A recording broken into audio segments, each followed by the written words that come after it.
Do you remember the terrifying beginning of Inglorious Bastards? Where a seemingly casual interaction slowly turns tense and then resulted in a shocking massacre?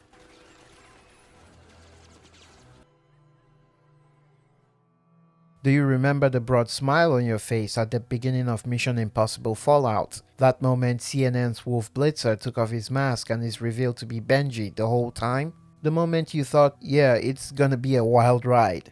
That is what we call a narrative hook. A narrative hook is a way to capture the viewer's attention and interest at the beginning of a movie.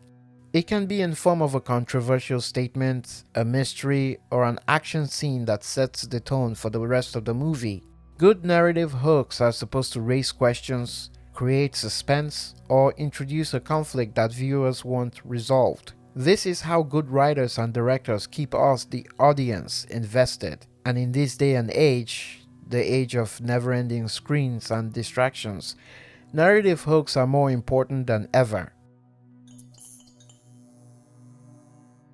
So, what are the things a good narrative hook must consider? Obviously, we talked about grabbing the audience's attention. If the movie isn't action-packed, or at least doesn't start off as one, strong emotions are one way to go. Showing intense emotional situations can tap into our sense of empathy. A good technique is to start with a personal story of the main character. I don't know any movie that does this better than Pixar's Up.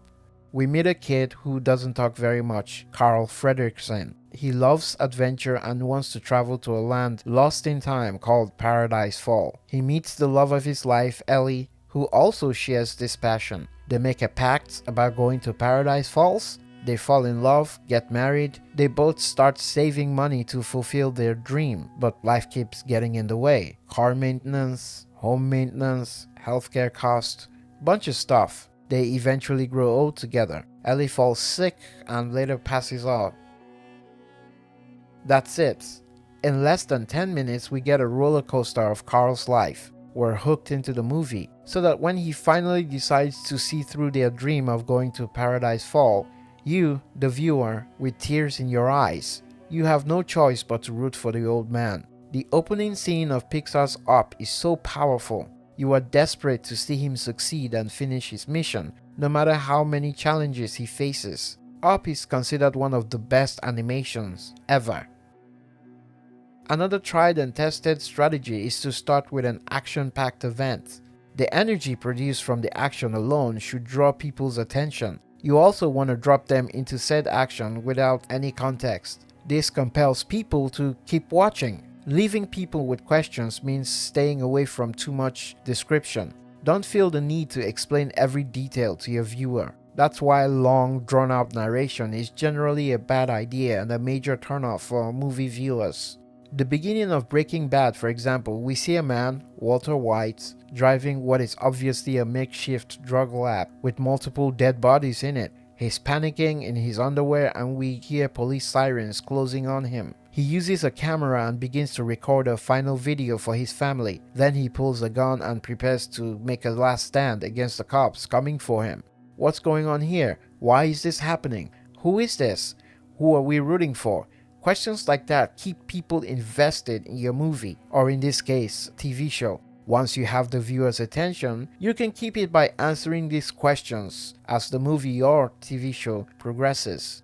Sometimes the mystery can be imprinted in our minds without saying a single word. The beginning of Jack Reacher, for example. We watch events unfold through the eyes of a mass murderer about to commit a heinous crime. Using a sniper rifle, we feel uneasy because we know what he's about to do. And then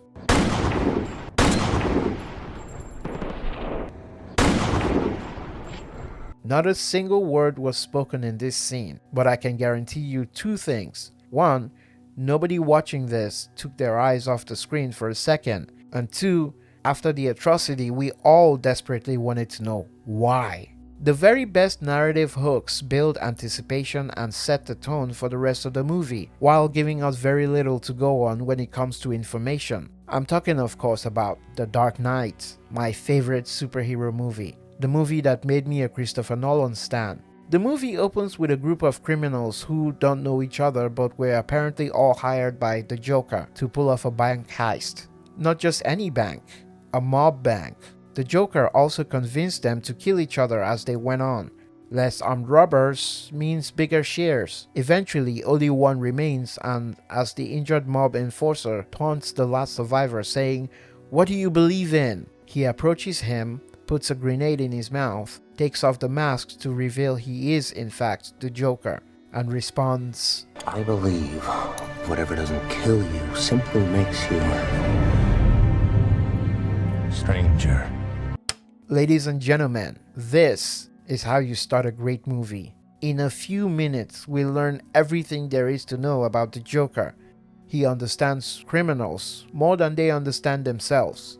He knows they only care about money and greed, so he uses this to easily manipulate them. He's not afraid of death. At any given point, that guy, the guy who got hit by the boss, could have killed him, or maybe the mob enforcer guy with a shotgun. Armed robbery is a very dangerous thing. He knew this and did this heist anyways. Killing people is not his ultimate goal. It's the fear he puts them through that matters to him. He doesn't care about money. He does it for the thrills. It's all about destroying the concept of order and civility. As Alfred said, some men just want to watch the world burn. In just 5 minutes, all these traits are revealed to us, but they don't really sink in until we see them again and again as the movie progresses. Because narrative hooks are so vital in storytelling, a well-crafted hook can determine whether a story captures and retains the audience's interest or loses it from the start.